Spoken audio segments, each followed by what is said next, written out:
দুনিয়ার মুসলমান ইমানদার আল্লাহর গোলাম খেয়াল করে শুনবেন, কিয়ামতের আগে রাসূল সাল্লাল্লাহু আলাইহি ওয়াসাল্লাম 1400 বছর আগে ভবিষ্যৎবাণী করে গিয়েছিলেন আর বলেছিলেন কিয়ামতের আগে একদল লোক আসবে, বাজারের ভিতর পুরুষের সংখ্যা থেকে অধিকাংশ বেশি মেয়েদের সংখ্যা হয়ে যাবে।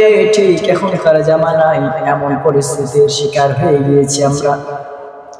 বাজার ঘাটে নানা রকমে নানা জায়গায় যাও, ছেলেদের থেকে অধিকাংশ মেয়ে মানুষ বাজার ঘাটে বেশি দেখা যায়। রাসূল করিম সাল্লাল্লাহু আলাইহি ওয়াসাল্লাম 1400 বছর আগে বলে গিয়েছিলেন যে এমন একটা সময় আসবে কিয়ামতের আগে, কিয়ামতের আলামতের একটা অংশ যে বাজারের ভিতরে ছেলের পরিমাণের থেকে মেয়ে বেশি হবে। ঠিক এখন বাজার গিয়ে দেখো ছেলের থেকে বেশি অর্ধেক মেয়ে বাজারে পাওয়া যাবে। আর অনেক ভবিষ্যৎবাণী করেছেন, তার ভিতরেটা আর একটি ভবিষ্যৎবাণী করেছেন যে সব থেকে নিকৃষ্ট জায়গা হলো বাজার, আর সব থেকে সুন্দর জায়গা ভালো জায়গা মসজিদ।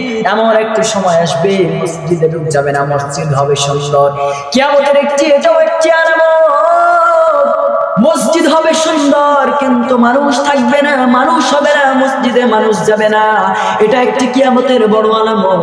রব্বুল আলামিন কিয়ামতের আলামতের কিয়ামতের আগে এগুলো করবে। ঠিক নবী করিম সাল্লাল্লাহু আলাইহি ওয়াসাল্লাম যেগুলো বলেছিলেন ঠিক তেমনই সেগুলো হইতেছে। কিয়ামতের আলামত শুরু হয়ে গিয়েছে, সতর্ক হয়ে যান।